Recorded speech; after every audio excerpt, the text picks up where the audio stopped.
Sempre que há uma crise econômica mundial, há também aumento nas demissões de trabalhadores. Procurando uma forma de ganhar a vida, muitos procuram empreender e partem para o setor de franquias. O dado mais atualizado sobre as franquias em atividade no país é do início de 2015. O levantamento foi feito pela Associação Brasileira de Franchising e revela que houve um crescimento de 7,7%, com aumento de 127 bilhões de reais em relação ao ano anterior.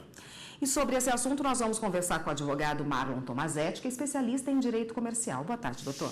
Boa tarde. Bom, há uma lei específica que trate de franquias no país? Bom, no Brasil a gente tem uma lei específica sobre franquias, que é a Lei 8.955 de 94, só que ela é uma lei bem curta que acaba não tratando das obrigações entre as partes, ela só trata da fase da celebração da franquia, a parte anterior à celebração do contrato.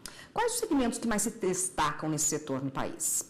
Bom, aqui no Brasil a gente tem como destaque a parte de alimentação, a parte de informática e mais recentemente a parte de educação. É mais fácil uma franquia dar certo do que um empreendimento novo, porque já tem know-how aí, já tem conhecimento de outras empresas do mesmo segmento e que funcionam da mesma forma?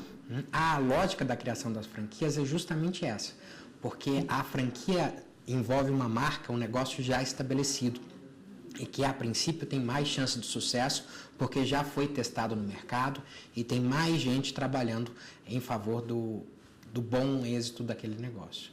Qual é o amparo legal que um franqueado tem? Bom, a lei, a 8955 de 94, ela exige que antes da franquia se entregue para o franqueado uma circular de oferta de franquia. Essa COF, essa circular, ela vai detalhar todas as obrigações do franqueador e as obrigações do franqueado nesse caso. É com base nessa COF que o franqueado vai resguardar seus direitos. Não há uma lei específica para protegê-lo, mas essa circular é que vai definir as obrigações de cada lado. O que a pessoa pode esperar do franqueador? Que tipo de assistência?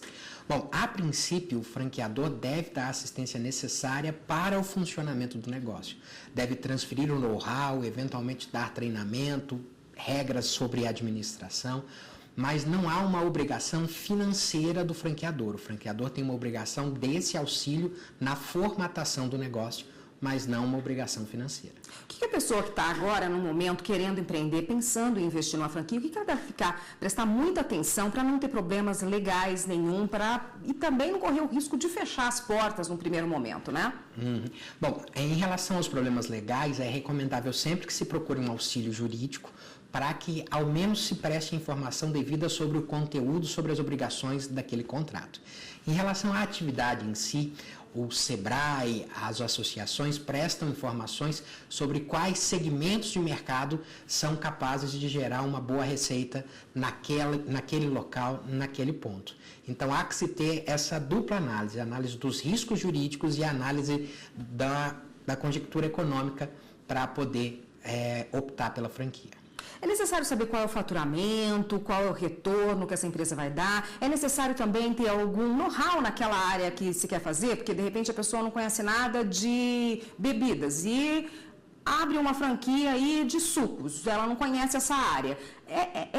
Tem que ter um curso, um treinamento, como é que é? Bom, em relação ao know-how, esse know-how pode ser adquirido. A própria franqueadora pode fornecer o treinamento necessário, especialmente nessas áreas de alimentação, onde se tem um certo padrão de qualidade, o treinamento é exigido, é colocado como uma das obrigações da franqueadora. Agora, em relação aos balanços, ao faturamento, é uma informação muito importante. A franqueadora é obrigada a fornecer o balanço dos 2 últimos anos, bem como a expectativa de faturamento daquela franquia específica. É uma expectativa, mas ainda assim é uma informação muito importante para decidir pela franquia ou não. Doutor, também a franqueadora tem que fornecer aí se ela teve alguma franqueada que fechou as portas para se analisar quais foram as circunstâncias e o risco que a pessoa corre, correto? Sim, sim. A franqueadora é obrigada a informar todos os processos que ela eventualmente tem em curso e a situação dos outros pontos franqueados. Ela tem que dizer onde tem franqueados, onde teve e qual é a situação desses franqueados. É também um fator importante para a decisão pela franquia. Tá ótimo, doutor. A gente continua nesse assunto no próximo bloco. Só peço um minutinho para o senhor, a gente já volta. Okay. Aqui no estúdio nós voltamos a falar com o advogado Marlon Tomazetti, que é especialista em direito comercial e que hoje conversa conosco sobre as franquias. Doutor, qual é a duração de um contrato de uma franquia? Bom, a duração do contrato é combinado entre as partes. Quando as partes celebram um contrato de franquia, elas têm uma combinação. Geralmente se estabelece um prazo de 5 anos, mas esse não é um prazo legal, é um prazo de costume entre as partes. Isso pode ser renovado? Isso pode ser renovado indefinidamente. São as partes que vão combinar os critérios para essa renovação. E se o franqueado não quiser mais aquela franquia no fim do contrato, o que acontece? Devolve? Fecha-se a loja? Isso, devolve a franquia e aí vai valer mais uma vez os termos do contrato. O contrato pode prever que o franqueador é obrigado a comprar as máquinas e equipamentos que estejam lá, ou pode não prever nada disso. Aí, nesse caso, a solução acaba sendo negociada entre as partes. Quando uma empresa começa franqueada e começa a passar por dificuldades financeiras, por dificuldades na gestão, a franqueadora é obrigada a dar uma assessoria? A obrigação de contribuição financeira a franqueadora não tem.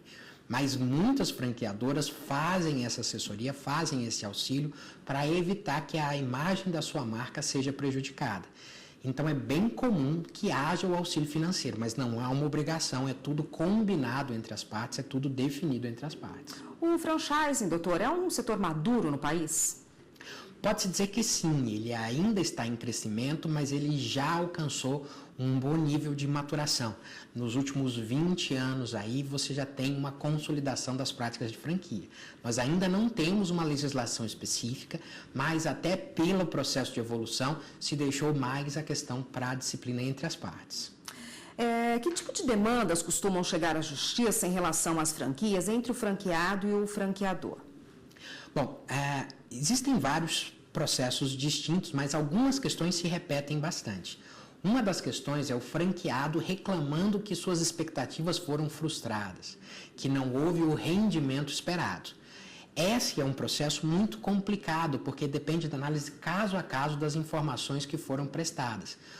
Porque o franqueador ele não se compromete com o sucesso financeiro do franqueado, mas se ele prestou informações falsas, informações indevidas, isso pode gerar uma eventual indenização.